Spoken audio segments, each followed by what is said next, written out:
여기에서 수보리 거대는 어떻게 했습니까? 30 이상으로 부족된 열애를 그대는 칭견할 수가 있겠는가? 볼 수가 있겠는가 해도 됩니다. 칭견할 수 있겠는가 해도 마찬가지입니다. 이 견이라고 하는 것은 깨달아 체득할 적에는 칭견이 되는 거죠. 대상으로 보는 것 볼견자가 됩니다. 근데 대상으로 열애를 보려고 한다면은 목적이 지향되겠죠. 그래서 중생입니다. 그래서 30 이상으로 부족된 열애를 그대는 칭견해 볼 수가 있겠는가? 불량이다 세조입니다. 칭견할 수가 없습니다. 30 이상으로 부족된 모습의 열애를 칭견할 수가 없습니다. 그 30 이상으로 부족된 열애를 칭견하는 문제를 자 열애를 전부 다 30 이상이 부족됐다 이런 말을 쓰죠. 여기서 30 이상이란 말을 하나 더 붙입시다. 30 이상. 30 이상 80종의 열애를 그럼 왜 설해놨느냐?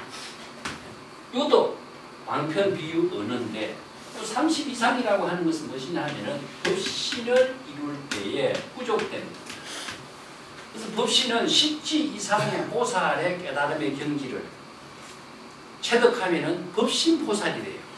법신 보살이 될 때에 바로 30 이상이 부족된다 이런 말씀인데 이 30 이상이라고 하는 것은 지혜의 공덕을 표현하는 겁니다. 그래서 지혜가 작용하고 있는 저 깨달음의 지혜가 작용할 때 나타나는 공덕을 표현한 30 이상인 것이지 부처의 그 위대한 지혜 작용의 모습을 30 이상으로 표현한 거예요. 30 이상으로 장엄된 모습의 열애라는 뜻입니다. 그것은 지혜로 장엄된 열애를 30 이상으로 표현했을 뿐이지 30 이상이라고 하는 고정된 어떤 모양의 열애가 있느냐? 없어요. 근데 30 이상으로 고정된 모양의 열애가 칭견할 수 있겠느냐? 그러니까 수보리가 칭견할 수 있다.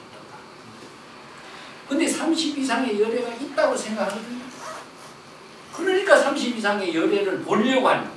보려고 하니까 항상 30 이상의 열애를 보기 위해서 목적 지향의 사고를 두기 위해서 얼마나 많은 사람들이 신비주의에 빠지고 있어요. 어디 부처님이 나타났다. 아니면 우담바라가 피었다. 그 신비적인 사고를 추구하니까 전부 다 목적 지향적인 사고에 빠져요. 많은 사람들이 종교의식 그 자체는 바로 진실을 깨닫게 한 의식으로 제시됐는데 의식이 목적이 되버리니까 진실은 온데간데 없고 목적 지향의 종교의 하나의 문화만 나와요. 그래서 이제 중국 같은 데도 보면은 그 불사리의 문제로서 이제 한유가 불골표라고 하는 유명한 그 황제에게 올리는 글을 올려가지고 귀양사리까지 가요. 왜냐하면은 사리를 모시다가 사리를 칭견하고 사리를 봉안해서 많은 사람들을 봉안하고 이게 신봉주의적인 어떤 신비주의적인 사리 칭견에 법회를 하다 보니까 그게 다른 진실을 바로 하지 못하고 불사적인 문제만 이루어진 것에 대해서 한유가 비판의 글을 아주 심하게 써요. 그러다 보니까 그것이 나중에 많은 사람들에게 또 이제 좋지 못한 그 글로 나타나가지고 그 불골표라 부처님의 불골이라는 부처님의 뼈거든요. 그걸 사리라고 부처님의 뼈에 대한 왕에게 올리는 글을 이렇게 올려가지고 그것이 문제가 되고 귀양사리라. 근데 지금도 많은 것이 이제 불법문보다도 불사문을 중심으로 하는 이런 문제가 나오죠. 이게 불사문의 목적은 무엇이냐 하면은 거기다 목적 지향적인 사고. 그래서 이제 우리가 사찰이라든가 이런 것은 바로 진실을 깨닫게 하기 위해서 많은 사람들에게 좋은 인연을 나누게 하는 공간으로서의 의미를 함께 나누기 위해서 하는 것인데 그것이 잘못된 불사문으로 치우치게 될 적에는 진실은 온데간데도 바로 사상의 문제만이 목적 지향적인 사고가 되는 거죠. 그래서 30 이상이란 말도 열애가 부족한 30 이상이 존재하는 것을 착각하고 지혜 작용 속에 부족된 모습이 지혜 작용으로 부족된 장엄을 30 이상이라고 하는 거예요. 그렇기 때문에 지혜 작용이라고 하는 것은 모상과 대상 경계로서 그걸 칭견하고 수가 있는 대상이 아니에요. 그렇기 때문에 30 이상으로 부족된 열애를 칭견할 수가 있느냐? 칭견할 수가 없습니다. 30 이상으로 열애를 칭견할 수 없다라고 하는 까닭은 무엇이냐? 열애가 30 이상으로 서란 것은 앙편 본문으로서 열애가 부족한 지혜 작용이 30 이상으로 장엄된 내용을 설법한 것이지, 고정된 실체를 30 이상 부족된 존재로서의 열애는 방편의 본문으로서 쓰였습니다. 그런데 방편 그 본문을 잘못 알고 30 이상으로 부족된 열애의 모습을 칭견한다는 것은 있을 수 없습니다. 앞에서 우리가 야기색계나 이음성구하랑 나왔죠? 네? 신행, 사도, 불능견열애. 이 구절 앞에서 나왔습니까? 뒤에 나옵니까? 앞에 뒤에 나오죠. 미리 한번 적어볼까요? 야기색계나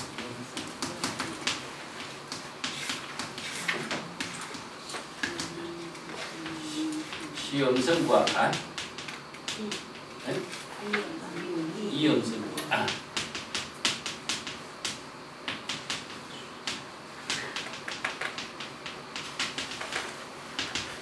신행사도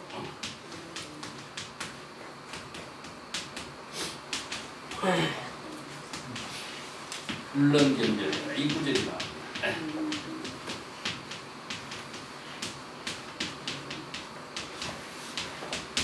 뒤에 나옵니다만은 만약에 모양입니다.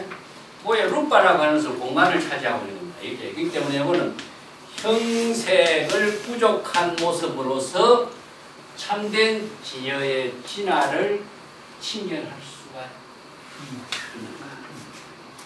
아니면 음성입니다. 이거는 이제 색성향미 촉법이란 말을 줄인 겁니다.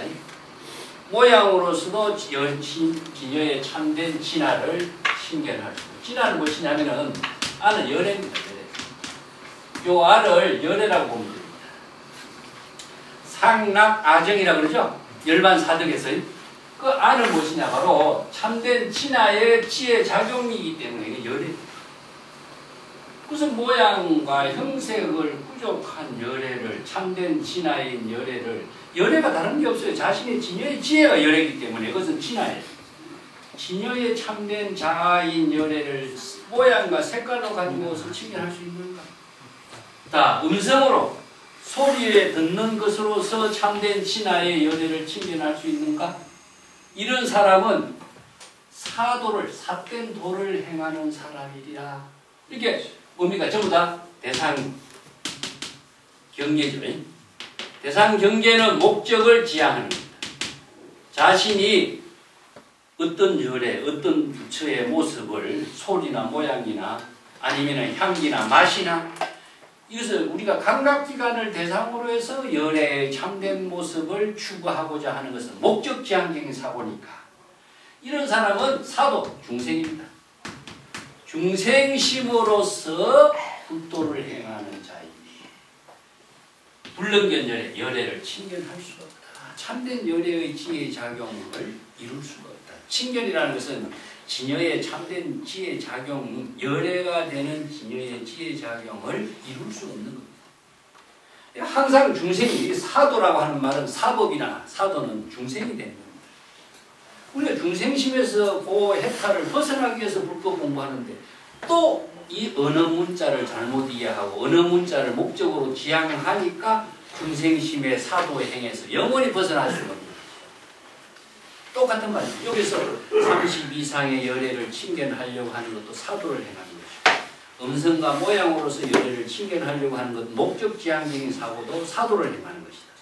그렇기 때문에 열애를 칭견할 수가 없고 자신이 열애가 될 수가 없고 반야의 지혜를 이룰 수가 없는 것이다. 똑같은 의미죠. 수보리 야교 선남자 선녀인 이 항하상하성 상하사등 신명고시 약구유인 어차 경중 내지 수지 사국의 등 위 타인설 기복입니다.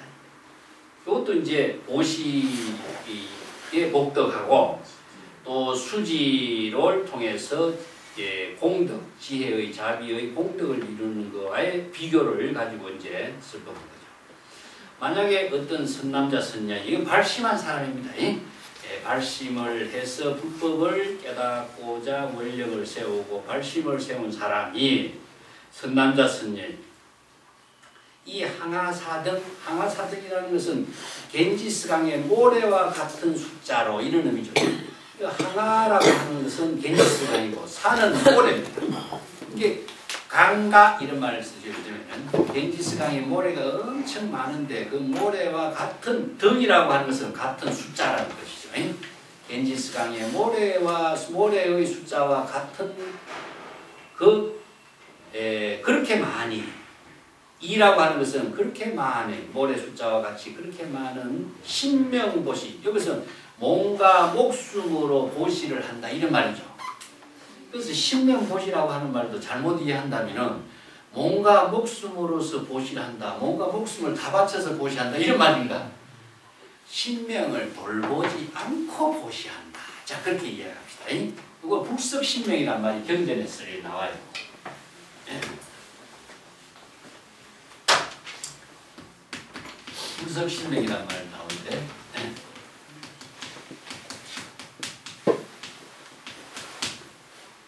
또 불석이라는 것은 아끼지 않고 이런 말을 쓰는데 아끼지 않고 이런 말은 그 내용상으로 맞지가 않아요. 자신의 몸과 목숨을 의식하지 않고 이렇게 번역하는 게 바람직합니다.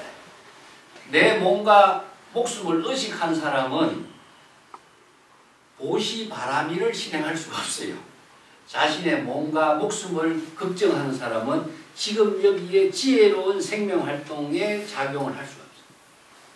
그렇기 때문에 신명을 보시한다는 것은 몸과 목숨을 다 의식하지 않고 항하사수와 같은 많은 보시행을 실행하는 것을 이렇게 표현해요. 그래서 항하사수와 같은 숫자는 무궁무진하게 많다는 뜻이고 여기에서 신명보시라는 것은 몸과 목숨을 의식하지 않고 보시바라밀의 실천을 했다. 이런 의미예요. 그래서 이것을 몸과 목숨을 보시했다 하는 것은 항하사수와 같이 많은 숫자로 자신의 몸과 목숨을 보시했다 하면은 이건 어떻게 되겠어요? 몸과 목숨이라고 하는 것을 얼마나 항하사수와 같이 많이 이렇게 소비시키는 이런 것처럼 이해하겠죠. 그래서 의식하지 않고 온 몸과 목숨을 다해서 이건 그와 똑같은 의미를 두고 있어요. 그렇기 때문에 수없이 많은 그 보시행을 하면서도 몸과 목숨을 의식하지 않고 보시행을 했다. 근데 어떤 사람은 이 경전, 그 금강경에서 설한 그 경전의 법문을 내지 수지, 경전의 법문을 깨닫고 그 가운데서 사구계등을 수지했다.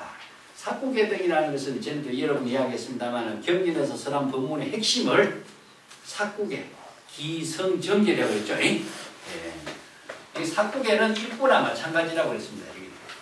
이건 이제 불법의 대의라고 합니다. 다른 말을 한다면 중국선에서는 이것은 불법의 대의라고 해요. 이 경전에서 설한 법문을 사구계로 딱 하는 것은 불법의 대의를 요약했다. 사구는 일구와 같습니다. 그래서 일구라고 하는 것은 에센스, 경전에서 설하고 있는 불법의 근본 핵심, 금강경에서 설하고 있는 근본 핵심은 무엇이냐? 바로 아공, 법공을 이루고 반야의 반야바라밀의 지혜를 깨달아 체득해서 보살도를 실행하는 거죠. 그 법문을 깨달아 체득하도록 남에게 설법을 하는 거예요. 그래서 이걸 사구라 했을 적에는 중국 사람들이 보통 사구란 말을 많이 쓰게 된 이유는 중국인들의 식구와 연결되어 있습니다. 중국인들의 식구가 보통 사언절구 이런 말을 쓰거든요.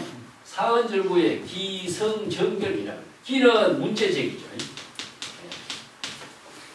약이 새겨나 이 음성구와 이 문제제기를 이어받은 겁니다. 약이 새겨나 이 음성구와 시인행사도 이러한 사람은 사도를 행하는 사람. 불능견열에 열애를 칭견할 수 없다. 그리고 여기 정구가 무엇이냐 하면은 이 한 사구에서 핵심이에요. 이거 정구를 일전어라 선에서는 일전어가 일구가 되거든요. 그래서 사구에서 사구를 일구라고 하고 사구의 일구의 핵심은 이 정구에 있어요. 그래서 본래 무일물 이 정구에 있어요. 그래서 이 정부를 중심으로 해서 삽국의 하나의 개성을 정리해서 건강경에 이 법문을 아무래도 한마디로 이야기한다면 뭐라고 할 수 있느냐? 예? 반야의 지혜를 깨달았죠. 반야의 지혜를 깨달아 체득한 것은 아상인상을 다 비우고 진여의 지혜로 보살도를 하는 것이다. 그래서 한마디로 우리가 딱 제시해서 그 법문을 깨달아 체득하고 남에게 설득할 수 있는 것. 그 법문을 자신이 깨달아야 자신이 그런 보살도의 삶도 살고 남에게도 그런 삶을 살 수 있는 인연을 나눌 수가 있는 거죠. 이게 바로 이제 삭구계로 이타인설 남에게 사람들에게 설법을 했어. 그가 바로 이 법문을 듣고 깨달아서 보살도의 지혜를 실행할 수 있는 능력을 부족한다면은 이 말과 연결되어 있는 겁니다. 기복심다. 그가 깨달아 체득한 복은 실로 많다고 할 수 있다. 앞에 상하사수와 같은 심령을 돌보지 않고 고시하는 사람보다도 더 많은 복덕을 부족한 사람이라고 할 수 있다. 여기서 복이란 말 쓰는데 복은 이제 나중에는 복과 공덕을 같이 써요. 그래서 복은 보시행을 통해서 유한의 물질을 가지고 보시를 행하는 것이고 공덕은 무한의 지혜로서 공덕을 이루는 거죠. 이 공덕이 이루어지는 것은 열애가 되고 보살이 되어서 반야바라밀의 지혜로 상고보리 하와중생의 보살도의 공덕이 이루어지는 거예요. 그렇기 때문에 법계에 두루하는 일체 중생 재불과 우리의 지혜로 공덕을 나누는 이게 해양이라고 하죠. 그런 중생심으로 사량 분별할 수 없는 경지에 공덕을 나누는 것이 바로 삭구계의 법문을 통해서 깨달음을 이루고 보살도의 삶을 실행하는 겁니다. 그래서 이걸 수지 독송을 그냥 뭐 기억을 하고 암기하고 이런 것은 의식 속에 있는 거라고 했죠. 지혜로 작용하는 힘에 의해서 공덕이 이루어지고 또 남에게도 설법할 수 있는 그 작용이 바로 지혜 작용이 되는 거죠. 그래서 지혜로 이루어지는 작용이 바로 공덕이 되기 때문에 그 복덕과 공덕이 많다 이렇게 이야기하는 겁니다. 삭국에 대해서는 여러분 나왔으니까 거듭거듭 설명드리는 건 마찬가지입니다. 자, 150쪽에 한번 넘어가겠습니다. 그 주석의 몇 가지 부분을 한번 주석에 한 건 내용하고 같이 한번 여당 공지라고 하는 것은 신수 봉행하고 같다고 아까도 설명했고 건강의 반야의 지혜로서 보살도의 삶을 실행할 수 있는 능력을 부족하는 것 이게 신수 봉행이죠. 밑에 이제 건강 반야 바라밀경 이 경전의 이름을 이제 건강은 파괴되지 않는 것 이걸 이제 다이아몬드라고 이렇게 비유를 하고 있습니다. 경고하고 또 반야의 지혜로서 일체의 중생의 번뇌 망념을 전부 다 타파시킬 수 있는 능력이다. 그러니까 반야의 지혜가 작용하면 중생의 망념은 다 소멸하게 돼 있어요. 그렇기 때문에 반야의 지혜 작용하고 중생심하고는 동시에 작용이 안 되는 거죠. 그래서 반야의 지혜를 이제 경전에서는 건강불성이라고 표현합니다. 불교의 철학에서 이제 법신의 지혜를 이제 건강이 파괴되지 않는 태양에 같습니다. 태양을 이제 법신의 우리가 바이로 찬나란 말 쓰죠. 비로자나불이라는 말 쓰죠. 비로자나불 화음에서 이제 환경에서의 모든 주불은 비로자나불이죠.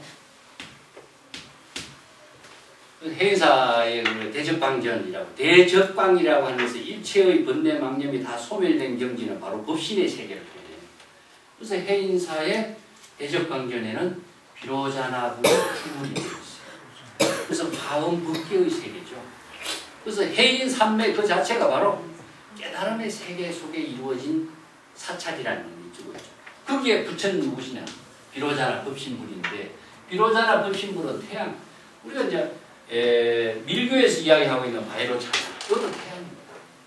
이 태양의 기능적인 세계. 아까 자연 거기의 종교는 자연의 모든 제법 실상의 세계를 중심으로 해서 방편의 언어를 제시해요. 이 때문에 태양이라고 하는 것은 외부의 힘에 의해서 절대 파괴되지 않죠. 그렇기 때문에 건강 반야의 지혜를 태양에다 비유하고 그걸 진여 법신에다 비유해요. 자, 구름이 아무리 깔려 있어도 지금 구름 때문에 태양의 빛이 우리가 받지 못하는 것이지만 구름이 있어도 태양은 항상 여여하게 작용한다. 여여부동으로 작용합니다. 여여하게 자신의 본분의 생명활동을 잠시라도 멈춘 적이 없이 작용하고 있는 것을 상조작용입니다. 항상 태양은 비추는 작용하고 있습니다. 항상 비추. 잠시라도 비추지 않는 적이 없죠. 이게 우리 반야의 지혜를 부족하고 있는 불성입니다. 그래서 모든 존재가 다 이런 불성을 부족하고 있기 때문에 이 불성으로 작용하는 진여의 지혜를 태양에다가 비유해서 이것은 법신입니다. 아무리 구름이 많이 끼어 있어도 번뇌 망념이 있을지라도 그것은 일시적인 거예요. 그렇지만 그 구름과 번뇌 망념 이면에 근본적인 생명활동으로 작용하고 있는 그 진여의 지혜를 건강 반야의 지혜다, 태양이다 이렇게 비유합니다. 그래서 건강 반야의 지혜를 작용하게 하도록 하기 위해서는 어떻게 해야 되느냐? 중생심의 번뇌 망념을 반야의 지혜의 작용을 통해서 타파시키는 것이 바로 능단 반야, 건강 반야의 지혜죠. 그래서 건강 반야의 지혜처럼 항상 반야의 지혜로운 작용으로 보살도의 삶을 시행하라. 이게 바로 건강 반야 바라밀의 본문과 같이 그런 의미입니다. 그래서 이제 여기서 이제 무생불인이라든가 건강 불개신이라든가 이런 말을 많이 쓰고 있는 거죠. 예, 151페이지에도 한번 봅시다.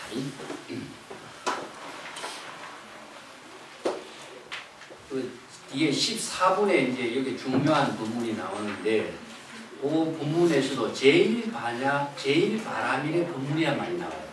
제1이라는 말은 근본이라는 뜻입니다. 첫 번째라는 뜻이 아니고 근본이라는 뜻이에요. 그래서 반야 바라밀의 지혜는 근본이기 때문에 근본은 바로 진여고 이게 진여, 우리의 모든 진여의 생명 그 자체는 1이다 2다 나눌 수 없어요. 항상 근본이기 때문에 제1이란 말을 써요. 그래서 제1 의제란 말도 쓰고 진제란 말도 쓰는데 근본의 진여의 지혜로 작용하는 본문. 이게 이제 반야바라밀의 본문과 같이 또 건강 반야의 지혜로서 보살도로 실행하도록 해요. 이게 그 경전에서 제시하고 있는 핵심이다. 밑에 그 탄소라고 하는 이야기, 이것도 난 다른 사람한테 배워서 내가 좀 언급을 해놨는데요. 151페이지 중간에 보시면 탄소라고 하는 물질은 흑연과 석탄인데 그대로 두면 쉽게 파괴되고 연소되지만 탄소 원자를 정사면체의 각 정점에 배열시키고 그것을 연속적으로 결합시키는 구조체계로 만들면 완전한 조화의 결정체로 다이아몬드가 된다. 그래서 똑같은 탄소는 동일 원소지만 구성체계와 구조적인 차이로 완전히 다른 물질이 되는 것처럼 우리들의 마음도 다이아몬드 같은 반야의 지혜가 있는데 그것은 진여의 지혜가 있는데 이것을 법의 체계, 진여의 법으로서 작용하게 하면은 바로 반야의 지혜가 이루어지고 중생심으로 작용하면은 석탄과 흑연처럼 전부 다 무의미하게 소비되는 그런 마음작용이 된다. 이런 표현을 이제 탄소의 동일 원소지만은 구성체계가 다르다. 구성체계가 뭐냐? 이게 법입니다. 그래서 여법이란 말 쓰죠. 여법이라고 하는 것은 진여의 지혜로 작용할 때만이 반야의 지혜, 다이아몬드 같은 파괴되지 않는 이제 파괴되지 않는 것은 반야의 지혜니까 건강 불개신이라고 이야기합니다. 그런 이제 구조와 똑같다. 이제 법의 체계를 이야기합니다.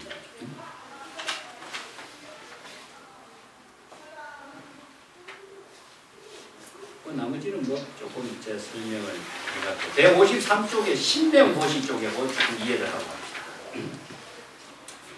겐지스강에 모래수만큼 많은 신명으로 고시행을 했다는 비유를 앞에서도 이제 뒤에서도 나옵니다만, 이것은 유물론적인 보시가 아닙니다. 이걸 잘못 이해하면은 유물론으로 겐지스강에 모래 숫자만큼 우리가 몸과 목숨으로 보시할 수가 없잖아요. 목숨 하나밖에 없는데 이 유물론으로 이해하면은 안 된다. 그 유마경에 이제 정법을 호지하는데 자신의 몸과 목숨을 의식하지 않는다. 불석구명. 법화경이라든가 이런 데도 정말 불석신명 이런 말씀입니다. 이 말도 돌보지 않는다, 아끼지 않는다 이런 말로 번역하면 안 되고 몸과 목숨을 의식하지 않는다. 그래서 자의식이 비워진 상태를 이렇게 표현해요. 이제 그런 표현들이 경전에서 극단적인 표현이 나옵니다. 154페이지에 나오는 이야기인데,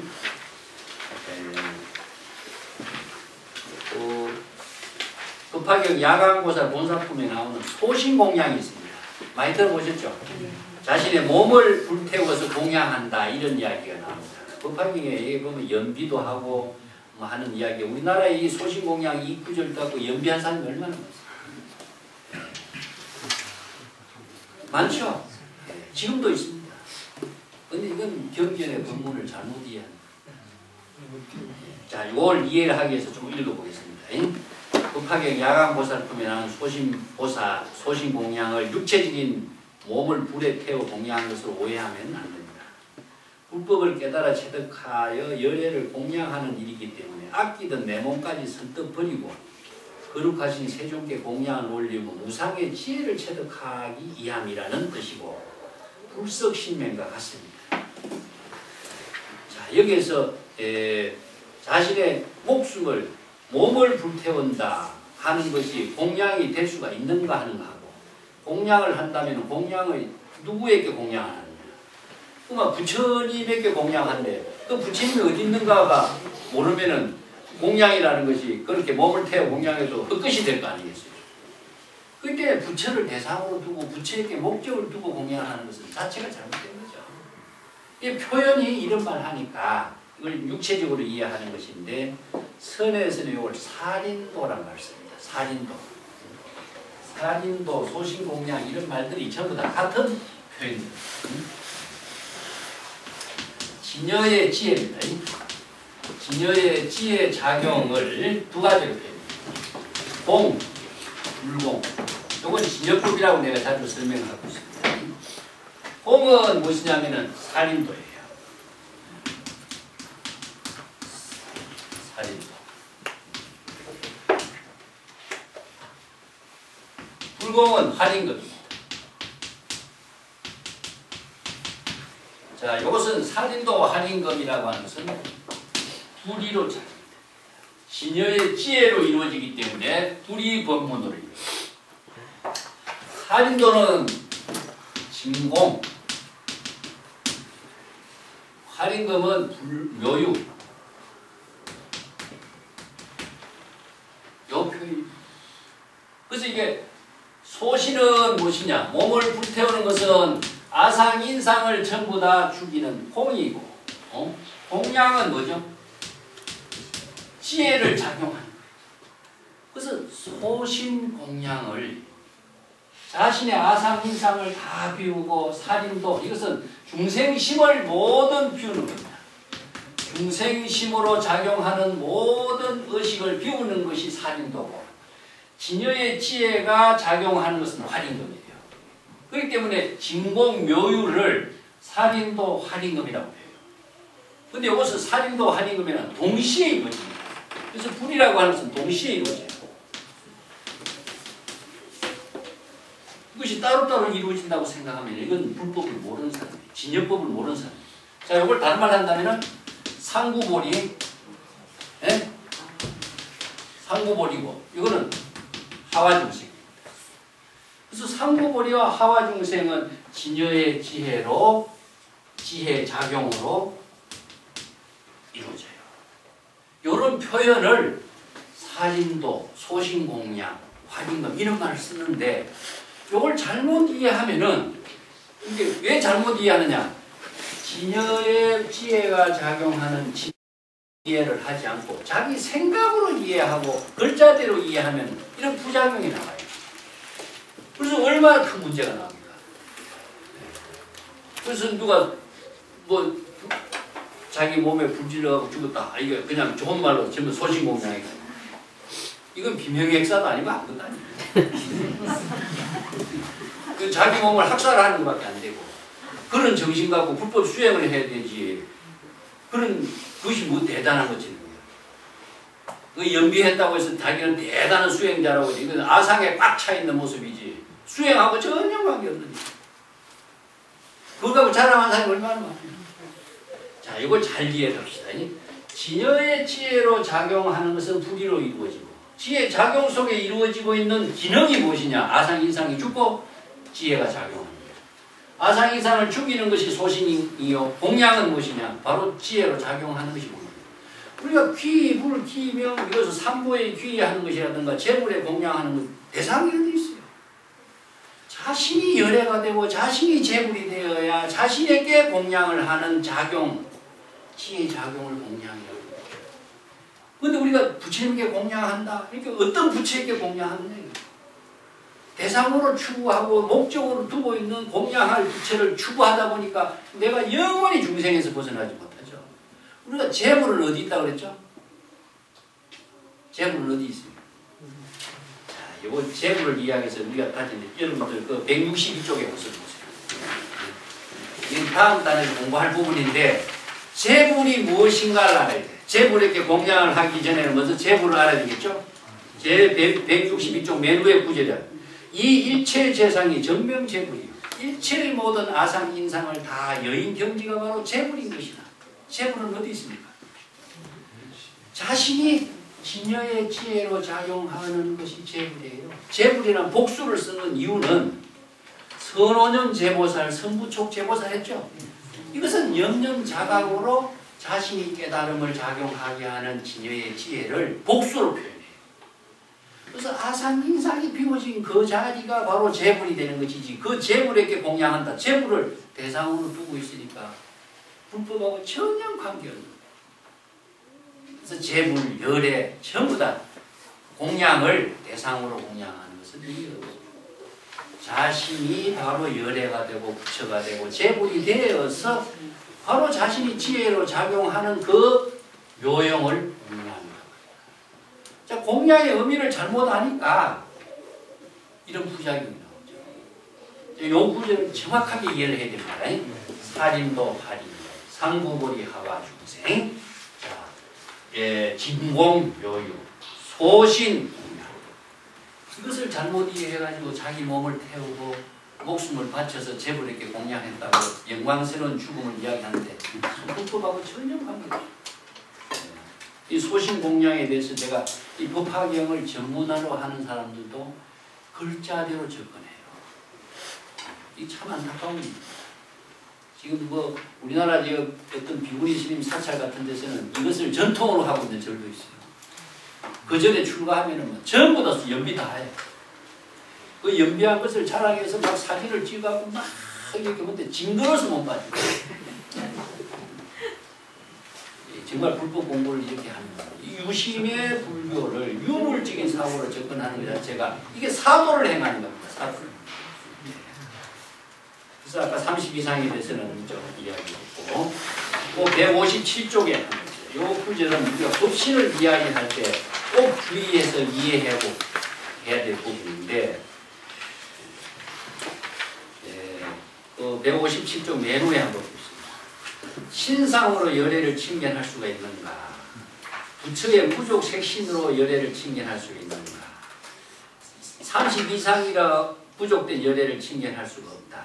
이런 말이 우리가 30 이상으로 부족된 대상 경계 사물 모양으로 열애는 없습니다. 30 이상은 바로 지혜 작용으로 장엄된 모습을 표현한 한편의 법문일 뿐이다. 자, 그래서 여기에 진여 법신은 태양과 같이 항상 여여하게 상조, 항상 지혜 작용을 비추는 거예요. 누구를 위해서는 아니에요. 자기 본분의 생명의 활동으로 지혜 작용을 비추는 것이 바로 부처고 그것을 태양에다 비유합니다. 그래서 법신에다 비유한 거죠. 그래서 이게 진여 법신의 지혜가 작용하는 그 덕상을 대성기실론에는 6가지 배워야 됩니다. 요건 여러분 꼭 메모를 해두세요. 요건 참 중요한 구절이기 때문에 우리들 각자가 바로 반야바라밀의 지혜를 작용할 때 이런 작용이 이루어져요. 대지혜의 광명, 이것을 바로 무량수, 무량광이라 그러죠. 아미타불도 바로 진여법신입니다. 무량수는 무궁무진한 그 무량의 수명, 이건 불생불멸의 수명입니다. 무량광명은 무엇입니까? 법계에 두루 하고 있는 광명. 지혜 광명이 법계에 두루 변조하고 있다. 이게 무량광이라는 뜻입니다. 진실한 진여의 지혜로 일체법을 여실하게 잘 분별해서 판단하는 것. 이건 우리가 무의법으로 차별한다고 그랬죠. 유불능기라고 해서 부처의 지혜는 일체의 중생의 모든 병을 여실하게 판단할 수 있는 그 지혜가 있다. 이게 불지견 이런 말씀입니다. 건강경에서 뒤에 나오는데 실지실견 이런 말씀이죠. 그 다음에 자성이 항상 지혜로 작용할 적에는 청정심으로 이루어져요. 지혜로 작용할 때만이 청정하게 돼요. 생각하고 있을 적에는 청정이 작용하잖아요. 물이 가만히 있으면 어떻게 됩니까? 썩어버리죠. 물이 흐를 때 청정하게 되는 거, 자정능력을 말해요. 그래서 이걸 자각성지라고 하는데 자기 자각적인 지혜로 작용할 때 자신의 마음은 청정하게 작용하는 힘이 이루어져요. 이 자신이 청정함으로 해서 바로 지혜가 작용하는 것이다. 그 다음에 상락아정 열반의 4가지 덕을 부족하고 있다. 상은 법신이 항상 여여하게 태양이 불생불멸의 경지죠. 태양은 항상 그대로 여여하게 생명활동하고 있는 것을 상이라고 하고, 낙은 무엇이냐? 항상 바로 일체의 고를 벗어난 경지예요. 낙이라는 것은 즐거움의 낙이 아니라 불안, 근심, 걱정, 중생의 모든 고통이 다 소멸된 경지가 낙이고, 아라고 하는 것은 열애라고 그랬죠 아까. 참된 진여의 진화의 작용, 이게 진여의 자를 알아요. 정이라는 것은 항상 열반적정의 경지. 열반적정의 경지라는 것이 일체 번뇌 망념이 소멸된 경지를 말해요. 이것이 바로 진여법신의 지혜 작용을 열반의 사덕으로 부족하고, 6번째는 청량불변 자진대. 청량이라는 것은 항상 맑고 깨끗한 것. 여기서 항상 산뜻한 겁니다. 군더더기가 없고, 우리가 중국에서 이것을 한이란 말씀입니다. 한. 중국 한시에서. 한이라는 것은 춥다는 말이죠. 이것은 중국에서는 춥다는 말이 아니라 아주 산뜻한 것. 이것은 기운이 새롭다, 그런 의미를 두고 있어요. 우리가 추운 기운을 느낀 적이 뭡니까? 바로 새롭고 항상 맑고 깨끗하고 신선하게 하는 작용하는 힘이 있죠. 이걸 한이라고 표현해요.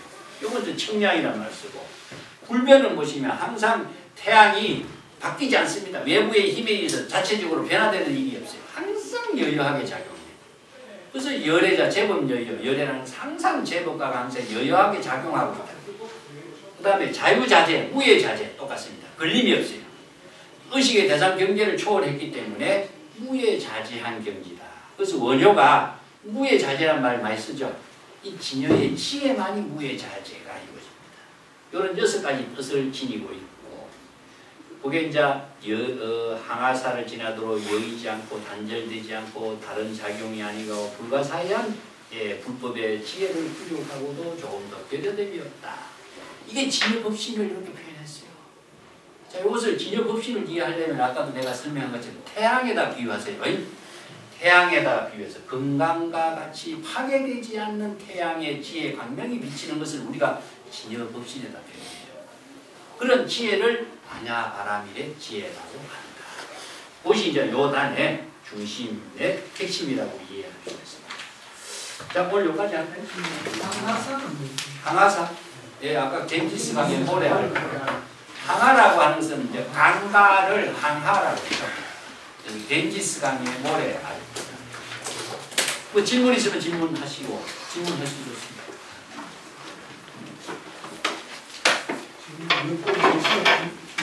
여시가 문제인데 그걸